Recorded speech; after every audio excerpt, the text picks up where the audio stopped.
ये कहानी एक ऐसी लड़की की है जिसका सपना था कि वो फौज में जाए, आर्मी ज्वाइन करे, देश की सेवा करे, और इसी सपने को पूरा करने के लिए वो बहुत मेहनत करती है। ये कहानी एक मैक्सिकन लड़की की है। मैक्सिको में जन्म हुआ एक लड़की का जिसका घर वालों ने नाम रखा रामोस। बाद में वो परिवार अमेरिका शिफ्ट हो गया। वो अमेरिका आती है, अमेरिका में पढ़ाई करती है और आखिरकार बचपन के अपने सपने को पूरा करती है। 2001 में उसे अमेरिकी आर्मी में नौकरी मिल जाती है और वो अमेरिकी सेना का एक हिस्सा थी। लेकिन जैसे ही वो आर्मी ज्वाइन करती है उसके बाद अचानक 9/11 हो जाता है। अमेरिका पर अब तक का सबसे बड़ा आतंकवादी हमला। न्यूयॉर्क के उस ट्विन टावर पर कैसे प्लेन टकराता है।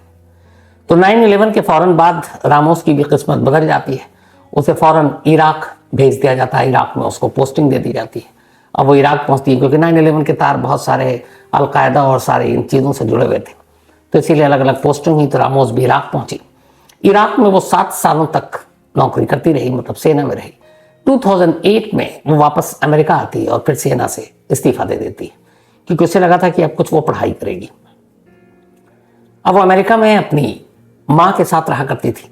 उसने यूनिवर्सिटी में एडमिशन लिया और जस्टिस एंड कानून, इसके ऊपर, सिस्टम के ऊपर उसने पढ़ाई शुरू कर दी।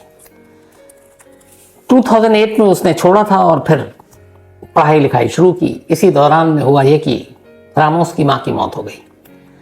पढ़ाई पूरी कर चुकी थी। अब माँ की मौत के बाद उसके ऊपर बहुत सारी जिम्मेदारी आ गई, क्या करे। तो उसने फिर शहर बदला और कैलिफोर्निया के ऑरेंज, एक छोटा सा शहर, वहाँ पहुँचती है। अब वहाँ एक किराए का घर ढूंढती है, लेकिन इतने पैसे नहीं थे क्योंकि वो खुद एक स्टूडेंट थी। तो उसे लगा कि एक कोई रूम पार्टनर मिल जाए जो किराया शेयर कर ले, उसके साथ रह लेंगे।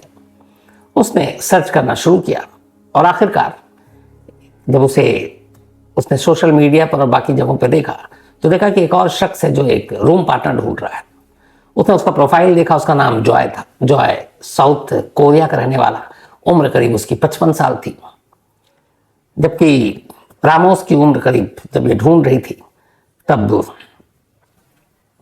उसकी उम्र लगभग 35 से 40 साल के दरमियान हो गई थी।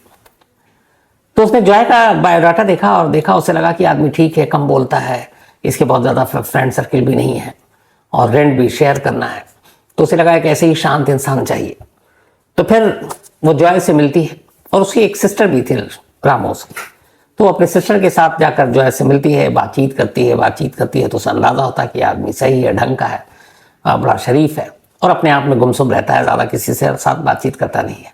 इसके बाद वो रहने को तैयार हो जाती है। वो किराए का एक घर लेते हैं और आधा आधा किराया दोनों बांट लेते हैं। तब रामोस और जॉय एक साथ रहते हैं। इस दौरान में कई बार उसकी सिस्टर आती है, कुछ फैमिली फ्रेंड आते हैं। रामोस वो उनसे भी मिलता है, हर एक से मिलता है। धीरे धीरे रामोस की सिस्टर से भी उसकी दोस्ती होती है और रामोस भी अब उसको एक दोस्त की तरह मानने लगती है। उसे लगता है ये शख्स ठीक है। लेकिन इसी दौरान होता यह है कि अचानक जॉय को रामोस से इश्क हो जाता है, एक तरफा इश्क। अब वो रामोस, उससे जुड़ी हुई सारी जानकारी, उससे बहन से मिलना, उसके दोस्तों से मिलना, उनके बारे में जानकारी हासिल करना, ये सब शुरू कर देता है। लेकिन रामोस को भी हल्की सी भी भनक नहीं है कि उसका रूममेट, उसका रूम पार्टनर जो उम्र में उससे बहुत बड़ा है और वो उससे इश्क करने लगा है। अब जब उसने देखा रामोस किन लोगों से मिलती जुलती है, तब उसकी उम्र चूंकि 55 साल थी जॉय की, तो उसने रामोस को अपनी तरफ आकर्षित करने के लिए अब उसने टैटू हाथों पे बनवाना शुरू किया। उसने प्लास्टिक सर्जरी करानी शुरू कर दी। अराउंड $10,000 सिर्फ उसने अपने गेटअप को चेंज कराने पर खर्च कर दिया। कई बार रामोस देख उसको हंसती भी कि आप ये क्या से क्या होते जा रहे हो, लेकिन उसे पता ही नहीं था कि ये सब कुछ वो उसी के लिए कर रहा है। तो उसने अपना रंग रूप सब कुछ निखारने की कोशिश की, टैटू बनवाए। किसी तरह से भी वो रामोस का दिल जीतना चाहता था, लेकिन रामोस के मन में सिवाय दोस्ती का और कुछ था नहीं। धीरे धीरे वक्त बीता और जॉय को लगा बहुत पैसे खर्च कर दिए, लेकिन वो ध्यान नहीं दे रही है, कुछ तो गड़बड़ है। फिर एक रोज़ उसने हिम्मत की और उसने रामोस की बहन को फ़ोन किया और कहा कि देखो, मैं तुम्हारी बहन से प्यार करता हूँ, मैं शादी करना चाहता हूँ। रामोस की बहन ये सुनकर हैरान रह गई। उसने कहा कि मेरी सिस्टर तो आपको एक दोस्त मानती है और उसके मन में या उसके दिल में आपके लिए ऐसी कोई भावना ही नहीं। फिर वो कहता अच्छा ठीक है, चलो मैं देखता हूँ। फ़ोन रख देता है। बात आई गई, हो गई। इसके बाद अचानक 3 मई 2013 की तारीख आती है। 3 मई 2013 को अचानक जॉय रामोस की उसी सिस्टर को फोन करता है, कहता है कि यार तुम्हारी सिस्टर जो है सुबह गई थी, अभी तक घर नहीं लौटी, वरना वो सेकंड हाफ में आ जाती। तो उसने कहा किसी अपने फ्रेंड के साथ घूमने गई होगी, लौट आएगी। तो उसने भी कहा ठीक है, टेंशन क्या लेना। बट 3 मई से 4 मई की सुबह हो गई, सिस्टर ने वापस फोन किया, पता चला कि वो तो घर ही नहीं लौटी। अब बहन को फिक्र हुई, वो फौरन पुलिस को फोन करती है और बताती है कि उसकी सिस्टर गायब है। और फिर वो जॉय के बारे में बताती है। इधर जॉय भी पुलिस स्टेशन जाता है, वो 911 इमरजेंसी नंबर पे भी कॉल करता है, कहता है कि वो रामोस गायब है 3 मई से ही। अब पुलिस आती है, सबसे पहले उसे अपार्टमेंट में आती है, अपार्टमेंट के सीसीटीवी कैमरे को खंगालती है। जब सीसीटीवी कैमरा खंगालती है तो देखती है कि 3 मई को, 2 मई को आखिरी बार जो वो कैमरे में जहाँ पे वो किराए पे रहती थी, उसकी जो ऑफिस है जहाँ वो रेंट वेंट भरते हैं, शायद लाइजनिंग ऑफिस या उसका नाम है कुछ, तो वहां पर जाती हुई दिखाई देती है और उसके बाद गायब, लौटते हुए अपार्टमेंट में नहीं दिखती है। तब ये हुआ कि पुलिस ने चेक किया तो पता चला कि हाँ उस दिन उसने रेंट देने के लिए आई थी और उसके बाद से लापता। अब इधर रामोस की सिस्टर भी पहुंच चुकी, वहां पूछताछ चल रही है। अब चूंकि रूम पार्टनर जॉय, तो पुलिस ने उसी से कहानी पूछनी शुरू की। तो फिर वो 2 कहानियां सुनाता है, कहता है कि असल में मेरी बीच में अभी लड़ाई हुई थी रामोस से, और उसकी वजह ये थी रामोस से कि मैं कुछ रेंट पे नहीं कर पाया था। तो उसने कहा या तो पे करो या फिर हम अलग हो जाते हैं, कमरा छोड़ देते हैं। तो मैंने उससे कहा था मैं दे दूंगा, इस बात पे झगड़ा हुआ। तो जब कहानी सुनाने लगा तो पुलिस ने अचानक देखा उसके हाथ पर कुछ खरोंच के निशान है। पुलिस ने पूछा ये क्या है। उसने कहा मैं अपार्टमेंट के पीछे पौधे वौधे लगा रहा था, उसी में कुछ कटीले दरख्त थे, पौधे, वो मेरे हाथ को चुभ गया और उससे ये खरोंच आ गई। पुलिस ने कहा खैर ठीक है। अब इसके बाद पुलिस अपनी तफ्तीश में लग गई, लेकिन रामोस का कोई सुराग नहीं मिल रहा है। इसी पूछताछ के दौरान अब रामोस की सिस्टर अपनी बहन के बारे में पुलिस को बताती है कि एक रोज जॉय ने फोन किया था और कहा था मैं तुम्हारी बहन से प्यार करता हूं। अब जब पुलिस ने ये सुना तो पुलिस को लगा कि कुछ तो गड़बड़ है और जॉय कुछ ना कुछ जानता है जो छुपा रहा है, और उसके हाथ पर वो खरोच के निशान अब भी पुलिस को बेचैन कर रहे थे। तो पुलिस ने अपने जासूस लगा दिए कि 24 घंटे ये अपार्टमेंट के अंदर जाए बाहर जाए, क्या करे देखो। जब ये जासूसी शुरू हुई जॉय की, तो पुलिस ने नोटिस किया कि जब भी रामोस के अपार्टमेंट में पुलिस दाखिल होती है तो जॉय अपार्टमेंट से दूर बैठकर दूरबीन से पुलिस वालों पर नजर रखे रहता है, तो देखता रहता है कि कौन कहाँ क्या कर रहा है। ये बात बड़ी अजीब लगी। अब पुलिस ने कहा चुपके से जरा इसके मोबाइल के कॉल डिटेल और बाकी इसके लैपटॉप इन सबको खंगालना चाहिए। अब पुलिस ने जब उसके कॉल डिटेल को खंगाला उधर रामोस के, तो पता चला कि 12 दिन पहले रामोस ने 911 पर पुलिस को एक शिकायत की थी और कहा था कि ये झगड़ा कर रहा है और रेंट वेंट के चक्कर में, और मैंने कहा कि इसके साथ नहीं रहूंगी। अब 3 मई से 12 दिन पहले की ये कॉल, और कॉल चुके रिकॉर्डेड थी पुलिस के पास 911 में, तो पुलिस को लगा कुछ तो गड़बड़ है। अब पुलिस ने उसके सारे लैपटॉप वैपटॉप को खंगालने का फैसला किया। जब खंगालने का फैसला किया तो बड़ी अजीब 2 चीजें मिली। एक, पुलिस ने देखा इस दौरान में कि जब से ये गायब हुई रामोस, तो उसके बाकी परिवार दोस्त वाले भी आ गए थे, तो ये लोग उसके सही सलामत लौटने के लिए प्रेयर रखते थे। और ये उस दौरान में अचानक, जो कभी नहीं लिखता था लैपटॉप पर, वो रामोस के बारे में अच्छी अच्छी बातें लिख रहा है, प्रे कर रहा है गॉड से कि वो सही सलामत लौट आए, परेशान है, बहुत अच्छी इंसान थी। लेकिन जब रामोस के घर वाले प्रेयर कोई रखे तो उसमें एक में भी शामिल ना हो, वो जाता ही नहीं था। लेकिन सोशल मीडिया पे वो लिखता जा रहा है। तो पुलिस ने जब उसके अकाउंट्स को खंगालना शुरू किया लैपटॉप पे, तो पुलिस को 2 चीजें दिखाई दी। एक जगह वो सर्च कर रहा था कि एक इंसान की लाश को सड़ने में कितने दिन लगते हैं। अब ये बात पुलिस को बड़ी अजीब लगी कि ये सर्च करने की मतलब कर रहा है कि एक इंसान की डेड बॉडी खराब होने में कितना वक्त लगता है। यहां से अब जॉय के ऊपर शक थोड़ा और गहराता गया। अब पुलिस उस पर नजर रख रही है, लेकिन अभी तक कोई पुख्ता सबूत नहीं है, क्योंकि ये सबूत नहीं है कि कोई आदमी सर्च करे। बहुत सारी चीजें आदमी सर्च करता है, कैसे बॉम्ब बनाया जाता है, कैसे क्या होता है, तो ये पुख्ता सबूत तो था नहीं। अच्छा, अब अमेरिका में भी कई बार ऐसा होता है कि जहाँ पुलिस सिर्फ ये नहीं कि उठा के, क्योंकि वहाँ वकील, लॉ, ये सारी चीज़ें होती हैं, तो आपको सॉलिड प्रूफ चाहिए किसी के गिरबान पर हाथ डालने के लिए। तो अब सिर्फ ये कि एक आदमी की लाश, एक इंसान की लाश कितने दिन में खराब होती है, सड़ती है, एक डेड बॉडी, ये कोई प्रूफ नहीं था। अब पुलिस को और प्रूफ चाहिए। अब पुलिस लगी हुई है कि कोई गलती करे, लेकिन वो कोई गलती नहीं कर रहा है, पर लगातार पोस्ट किया जा रहा है और उसके पोस्ट पे लोगों के रिएक्शन आ रहे हैं। और लोगों की राय ये है कि जॉय कितना ज़्यादा रामोस को मानता था। उधर बहन भी ये मान रही है कि रामोस ने से प्यार के लिए उसने खुद इजहार किया था उससे फ़ोन पर। तो रामोस की बहन और फैमिली फ्रेंड को भी यही लग रहा है कि जॉय इस वक्त बहुत दुखी है, क्योंकि वो उससे प्यार करता था और ये बात रामोस को पता नहीं। लेकिन अचानक गायब होना शक भी गहरा रहा था उस पर। अब ये सारी चीज़ें हो रही थी। अचानक एक रोज़ पुलिस ने पहले ही हाथ में था लेकिन अनदेखा कर रखा था, उसके मोबाइल पर जब गई तो उसके जो गूगल मैप होता है, हर मोबाइल पे लोगों के होता है, उस गूगल मैप के जब हिस्ट्री में गई तो उन्होंने देखा कि इस गूगल मैप के जरिए इसी अपार्टमेंट से दूर एक ऊंचाई पहाड़ी जैसा इलाका है, वहां झाड़ियां हैं, जंगल जैसा सुनसान, और उसी झाड़ी और जंगल में एक खास पेड़ है, उस पेड़ को जूम करके देखा गया था।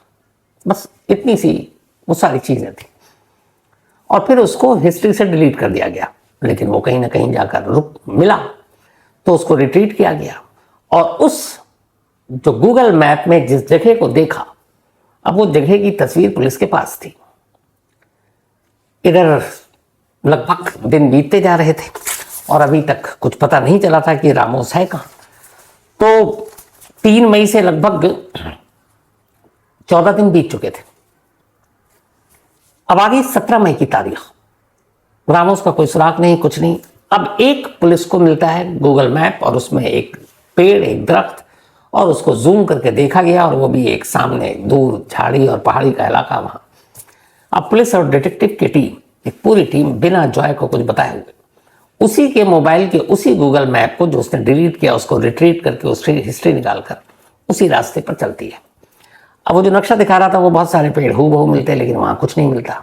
लेकिन धीरे धीरे जाकर जब उन्होंने देखा तो सेम एक उसी जगह की एक तस्वीर मिलती है, सेम वैसे ही फ्रेम दिखा उन्हें, वैसे ही पेड़, वैसे ही पत्ते, वैसे ही पीछे का सीन। जब वहां पहुंचे तो वहां पे तलाशी शुरू हुई। जब तलाशी शुरू हुई तो पुलिस को इंसान के अलग अलग टुकड़े वहां पर मिले। जब उन्हें समेटा गया तो पता चला ये कोई और नहीं है, ये वही रामोस जो 3 मई को गायब हुई थी और 17 मई को उसके टुकड़े वहां से समेटे जा रहे थे। कुल 14 दिन तक लाश के टुकड़े वहां थे, कुछ जानवरों ने शायद खा लिए, और एक इंसान की लाश को खराब होने में कितना वक्त लगता है वो जो सर्च किया था वो उसी के लिए था। तो जब ये टुकड़े वहां से बरामद हुए, उसी के मोबाइल से वो लोकेशन मिला। अब एक पुख्ता सबूत जॉय के खिलाफ जा रहा था। फौरन पुलिस आती है, जॉय को कस्टडी में लेती है और लेकर फिर उसे पुलिस स्टेशन में जाती है। वहां उससे पूछताछ होती है। 17 मई 2013 को अरेस्ट हुआ था। लेकिन वहां पूछताछ के दौरान वो लगातार जॉय कहता है कि मैं रामोस से प्यार तो करता था लेकिन मैंने उसका कत्ल नहीं किया। अब यहाँ जब ये मामला कोर्ट में गया और पुलिस ने जो मामला लगाया उसके ऊपर, वो उसको लगाया था 1st डिग्री मर्डर केस। जैसे अपने होता है सीधे सीधे मर्डर केस, तो वहाँ 1st डिग्री होता है, फिर 2nd डिग्री भी होता है। 2nd डिग्री में कम सजा मिलती है। तो पुलिस के हिसाब से एक 1st डिग्री मर्डर केस था क्योंकि उसमें सीधे सीधे रामोस का कत्ल जॉय ने किया। लेकिन जब अदालत में ये केस पहुंचा तो अदालत के सामने दिक्कत ये थी कि 2 चीजें थी। एक इंसान की डेड बॉडी खराब होने में कितना वक्त लगता है, दूसरा एक शख्स का मोबाइल और उस मोबाइल में एक जूम और एक पेड़ और एक तस्वीर गूगल की हिस्ट्री में, गूगल मैप में। इसके अलावा न रामोस को आखिरी बार किसी ने जॉय के साथ देखा, न रामोस को उस पहाड़ी की तरफ जाते या ले जाते किसी ने देखा, न जॉय को उधर जाते हुए किसी ने देखा। मतलब इन 2 इलेक्ट्रॉनिक एविडेंस के अलावा और कोई एविडेंस था ही नहीं। ना ऐसे कोई मैसेज मिले, ना ऐसे कोई कॉल डिटेल मिले, ना खुद जॉय के लैपटॉप या मोबाइल से ऐसी कुछ चीज़ मिली कि वो मर्डर की प्लानिंग कर रहा है। तो वहाँ बहस इस बात पर हो रही थी कि क्या एक आदमी अगर सर्च करता है कि एक इंसान की डेड बॉडी कितने दिनों में ख़राब हो सकती है तो क्या वो कातिल उसको माना जाए सिर्फ इस एक लाइन पर, या एक शख्स अगर किसी चीज़ को गूगल मैप पे देख रहा है तो क्या वो डेड बॉडी को ठिकाने लगाने के लिए देख रहा है, और भी चीज़ें हो सकती है। आपको पता है अदालतों में वकील कैसे खेलते हैं। तब इन सारी चीज़ों को लेकर बातें शुरू हो गई और बहस चली। जब बहस हुई तो फिर अदालत ने भी कहा कि देखो डायरेक्ट एविडेंस कोई नहीं है, इसलिए पहले तो ये कि 1st डिग्री मर्डर केस ही बनेगा नहीं, ये बनेगा 2nd डिग्री मर्डर केस जिसमें कम सजा होती है। और फिर 2nd डिग्री मर्डर केस अदालत ने बनाया। उसके बाद बहस चलती रही और आखिरकार जुलाई 2014 में 13 में वो अरेस्ट हुआ था, साल भर के अंदर। 17 मई 2013 को अरेस्ट हुआ जॉय और जुलाई 2014 में कोर्ट ने 2nd डिग्री मर्डर केस का उसको मुजरिम मानते हुए 15 साल की सजा सुनाई। 15 ईयर्स। अगर फर्स्ट डिग्री होता तो हो सकता था 30, 40, 50 ईयर्स होते। लेकिन जब अदालत ने जुलाई 2014 में फैसला सुनाया तो जॉय इस फैसले के वक्त कोर्ट रूम में मौजूद था और वो लगातार कह रहा था कि हाँ मैंने इश्क तो किया लेकिन मैं रामोस का कातिल नहीं, और ये अदालत, ये पुलिस, ये सब गलत है। और उसने बाकायदा चैलेंज किया कि एक रोज़ सच ज़रूर सामने आएगा, और वो सच ये है कि कातिल मैं नहीं, कत्ल किसी और ने किया है। ये बार बार उसकी दलील थी, लेकिन उसके बावजूद उसे 15 ईयर्स की सज़ा हुई है। अब देखना यही है कि वाकई जॉय जो डंके की चोट पर कोर्ट में कह कर गया कि मैंने प्यार किया, मैं कत्ल कर नहीं सकता हूँ, तो वो सही है या गलत है? क्योंकि इस फैसले के बाद और जो है कि इस चैलेंज को सुनने के बाद बहुत से लोग दो हिस्सों में बढ़ गए, और उनका कहना है कि अगर इन दो एविडेंस को छोड़ दे तो जॉय के खिलाफ सीधा कोई सबूत नहीं है कि उसने रामोस का कत्ल किया है। लेकिन इसके अलावा अभी तक और कोई सबूत मिला नहीं। 2014 में ये फैसला सुनाया गया था, 10 साल तो हो चुके हैं, और 10 साल के बाद अब 5 साल और बचे हैं, यानी 2029 में जॉय जेल से रिहा हो जाएगा। अब देखना यह कि 2029 से पहले क्या कोई नया क्लू आता है, या 2029 के बाद जेल से बाहर आने के बाद जॉय इसमें कुछ नया बताता है। यह आने वाला वक्त बताएगा। लेकिन ये वो केस था जिसे दो चीज़ों ने खोला था बकौल पुलिस। अब वो कितना सच कितना झूठ कुछ नहीं कहा जा सकता। बेंगलुरु में एक सॉफ्टवेयर इंजीनियर थी, एक महिला जिनकी उम्र करीब 38 साल थी। शादी हुई नहीं थी। उन्होंने मैट्रिमोनियल साइट पर डाल रखा था अपना शादी.com। इसी दौरान में उनको एक लड़का मिला उसी शादी.com पर, और उसका जो प्रोफाइल था उसके हिसाब से वो एक डॉक्टर था, ऑर्थोपेडिशियन था, ठीक ठाक उसका CV बायोडाटा, लड़का भी दिखने में ठीक ठाक स्मार्ट। उस साइट में जाने के बाद नंबर से दोनों की बातचीत हुई। जो सॉफ्टवेयर इंजीनियर थे लेडी, उनकी और उन डॉक्टर साहब की, डॉक्टर साहब और लेडी की बातचीत होती रही। कुछ दिनों के बाद दोनों ने तय किया कि रिश्ता बिल्कुल ठीक है, सब गुण और सारी चीजें मैच कर रहे हैं, चलो शादी करते हैं। दिसंबर 2022 में, मतलब अगस्त में दोनों ने डाला था पहली बार आमना सामना या मुलाकात अब होनी थी, तो दिसंबर 2022 में मिलने की बात हुई। डॉक्टर साहब ने कहा कि उनका घर मैसूर में है और वो वहीं रहते हैं। इसके बाद जो महिला थी उन्होंने कहा ठीक है मैं मैसूर आती हूँ। उन्होंने कहा आओ घूम भी लेंगे, आप एक दूसरे से मिल भी लेंगे। अब वो सॉफ्ट इंजीनियर मैसूर पहुँचती हैं, डॉक्टर साहब से मिलती हैं, दोनों घूमते हैं, साइट सीइंग भी करते हैं। इसके बाद लड़की वापस चली जाती है। अब रिश्ता फाइनल हो गया था। इसके बाद कार्ड वार्ड छपता है। विशाखापट्टनम, चूंकि उस लड़की के पूरे पूर्वज वहीं रहते थे, तो विशाखापट्टनम की वो रहने वाली थी, बेंगलुरु में जॉब करती थी। तो शादी के कार्ड वार्ड छप गए। 28 जनवरी 2023 को शादी की तारीख फिक्स थी। 28 जनवरी को अब डॉक्टर साहब उन्होंने पहले ही बता दिया था कि उनके पेरेंट्स नहीं है, सिर्फ भाई है, तो कुछ रिश्तेदार हैं नज़दीकी, तो उनको लेकर वो विशाखापट्टनम पहुंचे। विशाखापट्टनम के शानदार होटल में डॉक्टर साहब उन सॉफ्टवेयर इंजीनियर की शादी हुई। शादी में दोनों तरफ से शामिल थे, लेकिन डॉक्टर साहब की तरफ से कम लोग थे, भाई, कजन और कुछ दोस्त। शादी के अगले रोज 28 जनवरी को शादी हुई, 29 जनवरी को अब दोनों मैसूर आ जाते हैं। मैसूर में एक अपार्टमेंट में एक घर था। डॉक्टर साहब ने बताया कि फिलहाल वो यहाँ पर रेंट पर रह रहे हैं, क्योंकि उनका जो अपना घर है उसको लेकर प्रॉपर्टी का डिस्प्यूट चल रहा है उनकी अपनी फैमिली भाइयों से। उन्होंने कहा ठीक है भाई। 3 दिन डॉक्टर साहब सॉफ्टवेयर इंजीनियर जो उनकी पत्नी थी उनके साथ रहते हैं। ठीक चौथे दिन उसके बाद वो कहते हैं कि एक इमरजेंसी सर्जरी आ गई है, मुझे मुंबई जाना है, और ये कहकर वो घर से निकल लेते हैं। पर जाने से पहले अपनी बीवी को ये हिदायत देकर जाते हैं कि देखो अगर कोई ढूंढने आए मुझे तो ये मत बताना कि मैं कहाँ हूँ, क्योंकि प्रॉपर्टी का डिस्प्यूट है, बहुत सारे दुश्मन भी हैं, क्या पता क्या हो जाए, घर भी बहुत करोड़ों का हाथ से निकल जाए। बीवी समझदार थी, उन्होंने कहा ठीक है जी। अब वो चले गए। 3 दिन बीत गए। 3 दिन, अच्छा उन्होंने ये भी कहा सर्जरी है, चूंकि मैं डॉक्टर हूँ तो जब ऑपरेशन या कुछ करता हूँ तो मैं फ़ोन बिल्कुल अटेंड नहीं करता हूँ। तो तुम मुझे फ़ोन मत करना, जब मुझे ज़रूरत होगी मैं खुद फ़ोन करूँगा। डॉक्टर साहब ने जाने के बाद 1 दिन तो फ़ोन किया, उसके बाद फिर फ़ोन नहीं किया। 3 दिन बीत गए, 3 दिन बताना था, डॉक्टर साहब लौटे नहीं, बीवी परेशान। आखिरकार उसने कई बार फ़ोन मिलाया, नहीं मिले, हफ्ता बीत गया। अब इस दौरान में बीवी ने अपने घर पे जब वो शिफ्ट हुई तो उसने अपने बक्से वक्से बैग वैग खोला, वो भौचक्की रह गई। उसकी सारी ज्वेलरी और करीब 10 लाख रुपए जो वो लेकर आई थी वो सब गायब। अब उसे लगा कि ये क्या हो गया, घर में चोरी हो गई क्या। फिर उसे लगा कि उधर डॉक्टर साहब फोन नहीं उठा रहे, परेशान, अब किससे क्या कहे। हफ्ता और निकल गया, उसे लगा नहीं कुछ गड़बड़ है। फिर आखिरकार उस सॉफ्टवेयर इंजीनियर ने जाकर पुलिस स्टेशन में एक कंप्लेंट लिखा दी।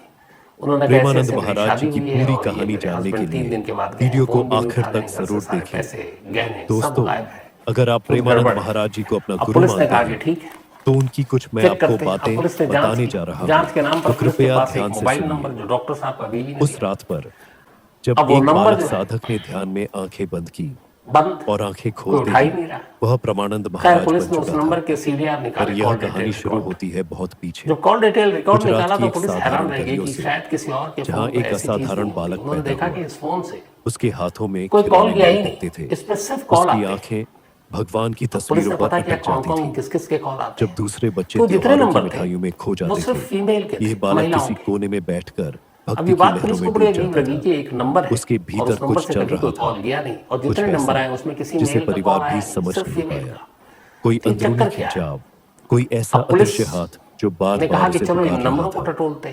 आखिर वह दिन आया जब उसने बिना कुछ कहे एक शांत रात में घर छोड़ दिया। माँ बाप, खेल, बचपन, सब कुछ, बस एक ही नाम उसके सीने में गूंज रहा था, राधे राधे। और बस कदम अपने आप उस दिशा में उठते गए जहां दुनिया खत्म होती है और भक्ति शुरू होती है, ब्रजधाम वृंदावन। अब पुलिस को कुछ कहते हैं कुछ लोग वृंदावन आते हैं, लेकिन जितने भी फीमेल थी जो नंबर थे वो कहीं से भी प्रेमानंद महाराज उस दूसरे प्रकार के यात्री थे। पुलिस परेशान करे जैसे ही उन्होंने ब्रज की मिट्टी को छुआ, तब फिर पुलिस ऐसा लगा कोई पुराना वादा पूरा हो रहा है। पर असली रहस्य तो निधिवन में था। लोग कहते हैं कि वहां रात में कोई नहीं रुकता, पेड़ों का हिलना, हवा की दिशा, हर चीज अपने आप बदल जाती है, क्योंकि वहां आज भी कुछ ऐसा होता है जिसे दुनिया तर्क से नहीं समझ सकती। पर यह बालक साधक बैठा और साधना में डूब गया। ठंडी रातें, बिना बिस्तर, बिना भोजन, सिर्फ एक नाम, राधे। धीरे धीरे उसकी कई महिलाओं से जब पुलिस ने बात सांसें की तो उन्होंने बताने से तो मना किया, पर तस्वीरें दिखाई। वह रात आई जिसने उसकी किस्मत नहीं। अलग-अलग है। प्रेमानंद महाराज जी की पूरी कहानी जानने के लिए वीडियो को आखिर तक जरूर देखिए। दोस्तों, अगर आप प्रेमानंद महाराज जी को अपना गुरु मानते हैं तो उनकी कुछ मैं आपको बातें बताने जा रहा हूँ, तो कृपया ध्यान से सुनिए। क्या मामला? उस रात पर जब एक बालक साधक ने कायदे से इस दूल्हे को देखें तो इसे हम और आंखें खोलते ही वह प्रेमानंद महाराज बन चुका था। तो पति एक, यह कहानी शुरू होती है बदलती हुई गुजरात की एक साधारण गलियों से, जहां एक असाधारण बालक पैदा हुआ। तो पुलिस ने उसके हाथों में खिलौने नहीं दिखते थे, उसकी आंखें भगवान की तस्वीरों पर अटक जाती थी। जब दूसरे बच्चे त्योहारों की मिठाइयों में खो जाते थे, यह बालक किसी कोने में बैठकर भक्ति की लहरों में डूब जाता था। उसके भीतर कुछ चल रहा था, कुछ ऐसा जिसे परिवार भी समझ नहीं पाया। कोई अंदरूनी खिंचाव, कोई ऐसा अदृश्य हाथ जो बार बार उसे पुकार रहा था। आखिर वह दिन आया जब उसने बिना कुछ कहे एक शांत रात में घर छोड़ दिया। माँ बाप, खेल, बचपन, सब कुछ, बस एक ही नाम उसके सीने में गूंज रहा था, राधे राधे। और बस कदम अपने आप उस दिशा में उठते गए जहाँ दुनिया खत्म होती है और भक्ति शुरू होती है, ब्रजधाम वृंदावन। कहते हैं कुछ लोग वृंदावन आते हैं और कुछ को वृंदावन खुद बुलाता है। प्रेमानंद महाराज उस दूसरे प्रकार के यात्री थे। जो नंबर है ही उसके उन्होंने सीडीआर में ब्रज सिर्फ की मिट्टी को इनकमिंग कॉल, छुआ, वो भी ऐसा लगा कोई पुराना वादा पूरा हो रहा है। पर इसी असली दौरान रहस्य तो पुलिस ने निधिवन में सीडीआर को था। और खंगाला। लोग कहते हैं कि वहां रात में कोई नहीं शॉर्टलिस्ट दिखता, हुई 9 पेड़ों और का नंबर। हिलना, हवा की अब जब उनसे दिशा, बात की हर चीज अपने तो आप पुलिस बदल यहाँ पर जाती भी है, चौंकती है। क्योंकि वहां आज भी कुछ ऐसा जो 9 होता नंबर है पे जिसे पुलिस ने दुनिया अलग तर्क बात से किया, नहीं अलग समझ 9 नंबर सकती। थे। पर यह उनमें बालक से किसी साधक की वहां शादी रुका, नहीं हुई थी। बैठा वो सब वेटिंग और लिस्ट में साधना थी, में डूब कतार में। गया। ठंडी रातें, तो बिना पुलिस ने अब बिस्तर, उनको कहा बिना शुरू किया भोजन, कि ये क्यों सिर्फ फोन एक कर रही नाम, हैं, क्या वजह राधे। है? धीरे अच्छा, धीरे इस उसकी दौरान में साधना इन सारी गहरी होती औरतों से जब पुलिस ने गई, उसकी पूछताछ की तो सांसें पता चला धीमी कि होती सभी गई, मैट्रिमोनियल और साइट एक पर दिन कहीं शादी.com वह पर रात और आई वहीं जिसने के उसकी किस्मत बदली, जरिए उसका स्वरूप बदल दिया। किसी से वो कहते डॉक्टर हैं बनकर मिला, उस रात किसी को हवा अचानक इंजीनियर, थम गई, किसी को बिजनेसमैन, जैसे पूरा निधिवन किसी को एक अदृश्य सरकारी शक्ति अफसर, के आगे झुक गया हो। और बालक ध्यान में शादी हो बैठा गई। था, उसकी पलकों पर लेकिन पता हल्की चला कि कंपी हर एक थी। की शादी के बाद तभी उसे 3-4 दिन वो महसूस साथ हुआ रहा, कोई है, और उसके बाद उसके कोई पैसे बहुत गायब, करीब, गहने गायब, कोई और वो जिसके गायब। आने से हवा भी अपने कदम धीरे कर दे। अब ये सारी उसके सिमिलरिटी सामने सारे एक केसेस दिव्य में थी। प्रकाश फैला, पुलिस को लग गया कि ये एक तो ऐसी बड़ा कोई उपस्थिति केस है। जिसे शब्दों अब में पुलिस बांधना संभव ही ढूंढ रही नहीं। है, तभी ये 9 नंबर आ उसकी गया। सांस अब तेज हो यहाँ गई, कहानी ये है कि इन आंखें 9 भारी हो नंबरों में गई, जितने भी ये और अगला 9 क्षण महिलाएं, वह बस ये सारी महसूस कर कुंवारी सका, हैं। मानो स्वयं तो राधा सवाल रानी ये है कि उसकी वो ओर ठग, देख वो रही हो। दूल्हा, इनका क्या यह करने वाला अनुभूति था? नहीं थी, यह तो फिर दर्शन थे। पुलिस ने जब और उनको उसी पल अप्रोच किया और प्रेमानंद बताया कि महाराज का देखिए आप जन्म किसी हुआ। मुसीबत में फंस सकते ध्यान हैं, टूटा इसलिए आप तो वही कॉपरेट बच्चा कीजिए। था, तब पर उन अब सब ने उसकी बताया नजर कि में जो नंबर संसार पे नहीं, आप देख रहे हैं, जो केवल बात प्रेम करते हैं, था। इनसे हमारी शादी होने वाली है। वृंदावन की गलियां उसके तो कैसे प्रेम से मिले? महक तो उठी। वही मैट्रिमोनियल साइट। उसने कथा वाचन शुरू किया, अब 9 और उसके से शब्दों में आवाज नहीं, लगभग भाव बहते रिश्ता थे। फाइनल हो चुका था, जब वे राधा रानी का और नाम 9 से लेते, अगले कुछ आंखों महीनों से में आंसू बहने बारी लगते, बारी से एक और एक करके दर्शक शादी कहते, होनी थी। कथा नहीं, कोई हमें भीतर अब से पुलिस को छूकर लगा चला कि ये गया। मामला तो बहुत ही बड़ा लोग है। उनकी बातों को ज्ञान खैर, नहीं, अब क्या अनुभव करें? मानते थे। इधर और उनका डॉक्टर सबसे बड़ा साहब के बारे संदेश, में जो भी था, सिर्फ बहुत इतना बड़ा पता है कि शास्त्र वो जानने की जरूरत मोबाइल नहीं, यूज करता नहीं बस है, मन सिम को यूज शुद्ध करता करो, नहीं है। और जब मन शुद्ध हो उसके जाए अब परिवार तो के बात बारे में जानकारी राधे जुटाएगी, कह दो। पता चला बैंगलोर में पूरी परिवार सृष्टि रहता है, आपके माँ साथ बाप हैं, खड़ी 2 हो भाई जाती हैं, है। लेकिन बरसों से वो हमसे आज भी जब नहीं दुनिया मिला। दौड़ रही है, तो पैसे क्या के किया जाए? पीछे, शोहरत के इत्तेफाक से पीछे, इन सारे दुखों से नंबरों के भागती जरिए हुई, पुलिस एक और प्रेमानंद नंबर पर महाराज पहुंचती हमें है। याद दिलाते हैं एक नंबर कि ऐसा असली था सुख जो शख्स किसी ने गलती बाजार से में नहीं किसी मिलता, को डायल किया किसी था। पद या प्रसिद्ध में उस नहीं नंबर मिलता, के थ्रू अब पुलिस वह मिलता है केवल कृपा में, उस तक पहुंचने राधा की रानी कोशिश की कृपा करती में। है, वही और कृपा आखिरकार उसका जिसने एक लोकेशन मिलता है, साधारण और ये बालक को लोकेशन मिलता है भक्ति उसको की सबसे बेंगलुरु में रहस्यमय कुवेंपू रोशनी में नगर। बदल दिया। वही कृपा जब जो लोकेशन वृंदावन की मिलता है हवा तो में पुलिस की आज एक भी टीम खुली पहुंचती है, है, और और शायद आखिरकार बड़ी आपको भी किसी मशक्कत दिन के बुलाए। बाद दोस्तों, अभी अगर इसी ऐसी 9 दिव्य और जुलाई को, रहस्यमय यात्राएं आपको यानी भीतर तक लगभग छूती हैं, 15-18 दिन तो पहले, हमारे साथ जुड़े रहे, एक शख्स क्योंकि पुलिस के भक्ति की शिकंजे में दुनिया आता है। अनंत है, पुलिस उसको पकड़कर और थाने उसकी लाती है। हर कहानी अब उससे पूछताछ आत्मा शुरू को होती है। एक कदम और आगे पहली ले बार जाती उस है। शख्स का असली नाम सामने आता है। नाम था महेश बी नायक, उम्र 35 साल, 5वीं फेल, लेकिन अंग्रेजी ठीक ठाक बोल लेता, दिखने में हैंडसम। तस्वीर आप देख लीजिएगा। अब जब उससे कहानी शुरू हुई पूछताछ, तो पहले तो हमेशा की तरह, हर मुजरिम की तरह उसने पुलिस को घुमाना शुरू किया, लेकिन फिर जब सारी तस्वीरें और सबूत सामने रखे गए, तो फिर वो टूटा और खुला। अब उसने कहानी सुनाई। उसने कहा बचपन से उसके माँ बाप के साथ बनती नहीं थी, घर छोड़ दिया, शक्ल ठीक ठाक थी। उसने कहा कि कन्नड़ फिल्मों में किस्मत आजमाते हैं। कन्नड़ फिल्मों का रुख किया, लेकिन कोई ब्रेक नहीं मिला, कोई काम नहीं मिला, तो उसे बड़ा झटका लगा। उसने कहा आप क्या करें, चूंकि दिखने में ठीक ठाक था। तभी उसने कहा कि शादी करके पैसे कमाते हैं। कहीं उसने ऐसी कुछ खबर पड़ी थी ठग दूल्हों के बारे में, जो शादी के नाम पे ठगते हैं। जब ये आइडिया आया उसको, तब वो मैट्रिमोनियल साइट पे गया। उसने अपने फेक आईडी बनाने शुरू किए, किसी में डॉक्टर, किसी में इंजीनियर, किसी में सॉफ्टवेयर इंजीनियर, किसी में बिजनेसमैन, किसी में सरकारी अफसर। और मैट्रिमोनियल साइट पे जाने के बाद ये टारगेट उन महिलाओं को करता जिनकी उम्र लगभग 35 से ऊपर हो, अगर डिवोर्सी हो तो और भी बेहतर है, और अमीर हो और ठीक ठाक हो। अब इत्तेफाक से जब इसने शुरुआत की, तो ये सारी एक एक करके प्रोफाइल मिलता, फिर वो उससे मॉडस ऑपरेंडी वही मुलाकात होती, फिर रिश्ते की बात होती, शादी की तारीख तय होती, और ये पहले बता देता मेरे माँ बाप नहीं है, भाई हैं और दोस्त हैं।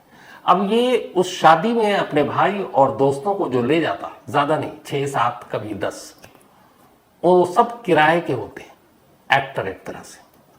क्योंकि वो कन्नड़ फिल्मों में काम करना चाहता था, उसे पता था जूनियर आर्टिस्ट बहुत सारे ऐसे घूमते रहते हैं, तो किसी को 3,000, किसी को 5,000, किसी को 10,000, उनके हुलिये के हिसाब से वो पैसा देता, और उनको अपने साथ बाराती और अपना रिश्तेदार बनाकर ले जाता। उन्हें भी अच्छे होटलों में खाने को भी मिलता। शादी होती है, अगले दिन ये निकल आता, और मैसूर में एक इसने किराए का घर ले रखा, और वहीं ले आता। फिर बोलता है कि देखो अब ये रेंटेड हाउस है, हमारी प्रॉपर्टी है करोड़ों की, बस वो केस खत्म हो जाए, हम उसी में शिफ्ट कर जाएंगे। और फिर किसी से कहता कि हमें क्लिनिक खोलनी है, किसी से कुछ और, कई बीवियों से पैसे लेता, जो ना देती उनके चुराता और निकल लेता। एक ऐसी इसने एक डॉक्टर से शादी की। डॉक्टर से शादी करने के बाद वो क्लिनिक भी जाता अपनी बीवी के, और उस क्लिनिक में बैठकर इसने अलग अलग पोज में तस्वीरें खींच ली। अब उन्हीं तस्वीरों को ये मैट्रिमोनियल साइट पर जब डालता अपने आप को डॉक्टर बताकर, तो वो उस अपनी बीवी के क्लिनिक वाले डालता। कोई इंजीनियर मिल जाती तो उसके भी उसी तरीके का कुछ क्लिक करता और उसको साइट पे डालता और अपने आप को उसी पेशे का दिखाता। कुल 15 शादियां कर डाली उसने, कर्नाटक में, आंध्र में, महाराष्ट्र में, तमिलनाडु में, इसी तरह मैट्रिमोनियल साइट के जरिए। इन 15 शादियों में से 3 बीवियों से उसके 5 बच्चे भी हुए, लेकिन किसी के साथ भी इसने महीने से ज्यादा नहीं निभाया और हर एक को अपने काम का हवाला देकर निकल लेता और हर एक बीवी से यही कहता कि देखो प्रॉपर्टी है, डिस्प्यूट है, जान का खतरा है, पुलिस में केस हो सकता है, मुझे पकड़ सकते हैं झूठे मामलों में, तो मेरे बारे में किसी को बताना मत। तो कोई भी बीवी किसी को बताती नहीं। दूसरा, जब एक लंबा वक्त हो जाता है इसको गायब हुए, फिर उनके पास जाता भी नहीं, तो उन्हें ये भी लगता कि उनके पैसे भी लुट गए। वो हमेशा पैसे लेके निकल लेता। कि वो किससे कहें, क्योंकि जग हंसाई होगी, शादी के साथ धोखा, तो ये सारी चीजें कि फैमिली में लोग क्या कहेंगे, तो खामोश हो जाती हैं। कोई किसी को कोई इस बारे में बताता है नहीं। 2013 में एक मौका आया था जब बेंगलुरु की एक लेडी ने, जो इंजीनियर थी, उन्होंने पुलिस में कंप्लेंट की थी क्योंकि ठीक 3 दिन के बाद शादी की वो भाग गया था और FIR लिखाई थी, लेकिन तब पुलिस ने कोई एक्शन नहीं लिया। अगर उस वक्त एक्शन लिया होता तो शायद बहुत सारी दुल्हन बच जाती। तो खैर ये तो हुआ नहीं। अब वो शादी पे शादी करता गया, 15 शादियां कर चुका था। इसके बाद उसके जो सारी साइट और उससे डिटेल निकली, पता चला कि 9 कतार में थी, 9 और बीवियां उसको मिल चुकी थी जो अलग अलग पेशे की थी और उनके साथ अब उसकी शादी होनी थी। लेकिन इससे पहले कि ये 9 शादी होती, पुलिस उस तक पहुंच गई। और कमाल ये है कि जितनी भी शादी इसने की महिलाओं से, वो कोई मतलब गांव देहात की उस तरह की नहीं थी। इनमें से ज्यादातर सब पढ़ी लिखी थी, मतलब डॉक्टर थी, इंजीनियर थी, असिस्टेंट प्रोफेसर तक थी कॉलेज में, और उनको भी इसने इस तरीके से अपने झांसे में लिया। पूछताछ में इसने बताया कि कुछ लड़कियां और शादी करते करते बस रह गई। उसकी वजह ये थी कि जब इसने अपने प्रोफाइल डाले मैट्रिमोनियल साइट पर, तो बड़े बड़े ये लिखता था या तो डॉक्टर, इंजीनियर या कुछ। तो जब वो फोन पे बात करती थी उसके बाद, इसकी सिर्फ एक कमजोरी थी, ये बहुत अच्छी इंग्लिश बोल नहीं पाता था। तो बहुत सारे रिश्ते तो इसलिए टूट गए कि सामने वाले को डाउट हो गया, यार ये डॉक्टर है, एक MBBS की इंग्लिश तो अच्छी होनी चाहिए, ये इंजीनियर है, इसकी इंग्लिश अच्छी होनी चाहिए, ये प्रोफेसर है, ये सरकारी अफसर है, लेकिन ये इंग्लिश बोलते हुए अटकता है, इंग्लिश बोल नहीं पाता। तो बहुत सारी महिलाओं को डाउट हो गया और उन्होंने उससे किनारा कर लिया। तो इसका कहना है कि अगर इसके पास सिर्फ अंग्रेजी जुबान होती, ये इंग्लिश अच्छी बोल लेता, तो फिर ये 15 क्या शायद ये लिस्ट 50-100 तक पहुंच जाती, क्योंकि बहुत सारे लोगों ने खुद डाउट जब आया तो रिश्ता तोड़ दिया था। तब वो 9 लड़कियां जब इसकी सच्चाई सामने है मैट्रिमोनियल साइट पर, जिनसे इसकी शादी होनी थी, वो अपने आप को खुशकिस्मत मान रही हैं कि बच गई, और जो बाकी 15 हैं वो अपने किस्मत को पीट रही हैं कि कैसे उसके जाल में फंस गई और कैसे छोटी छोटी चीज़ों पर उन्हें उस वक्त शक करना था, नहीं किया। कि एक शख्स शादी करता है, किसी दूसरे शहर में ले जाता है, बताता है प्रॉपर्टी है, किराए के घर में, 3 दिन के बाद गायब हो जाता है, उसके गहने पैसे गायब हैं, फिर भी वो चुप रहती है। तो इन्हीं खामोशी की वजह से ये लगातार इसके सर पर सेहरा सचता गया, दुल्हनों की तादाद बढ़ती गई, और शायद 15 और 9 अगर और काउंट कर ले तो 24 ये फिगर हो जाता। 9 जुलाई को बहुत सारे लोगों के ये दूल्हा साहब पुलिस की हिरासत में आए और इस वक्त जेल में है। पुलिस और भी ऐसी दुल्हनों की तलाश करेगी, क्या पता इसने सच बोला है, झूठ बोला है।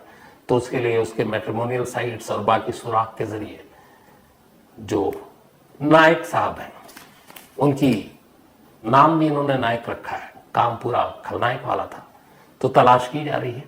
और फिलहाल दूल्हा अंदर है। कुल जमा जो अब तक हिसाब किताब लगाया गया, 15 में से जो मैंने आपको बताया, जैसे कि 3 बीवियों से 5 बच्चे हैं इसके अलावा एक सारी रकम जोड़ी गई तो करीब 3 करोड़ रुपए इसने अपनी इन 15 बीवियों से लूटे या चुराए। 3 करोड़ रुपए। और कमाल ये था कि इसने अपना कभी कोई परमानेंट ठिकाना रखा ही नहीं। ये जब किसी शिकार को फांसता, जैसे फाइनल है कि अब शादी होनी है, उससे 1 हफ्ता पहले किसी शहर में जाकर एक किराए का घर ले लेता और अपनी दुल्हन को वहीं लेकर आता और फिर तीसरे दिन निकल लेता। इसका अपना कोई घर नहीं था। इसने अपने पास सिर्फ 2 गाड़ी रखी थी और उसी गाड़ी से ये अलग अलग स्टेट में घूमता था।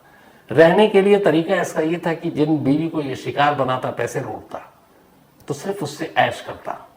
वो वहां से निकलता, किसी और शहर में पहुंचता, वहां के किसी आलीशान होटल में चेक इन करता और फिर वहीं रहता। जब उसे लगता कि अब पैसे खत्म होने वाले हैं, तब तक मैट्रिमोनियल साइट्स पर दूसरे शिकार को चुन चुका होता। फिर उससे जब पैसे खत्म होते तो फिर तीसरा। 3 करोड़ रुपए उसने 15 दुल्हनों से कमाए।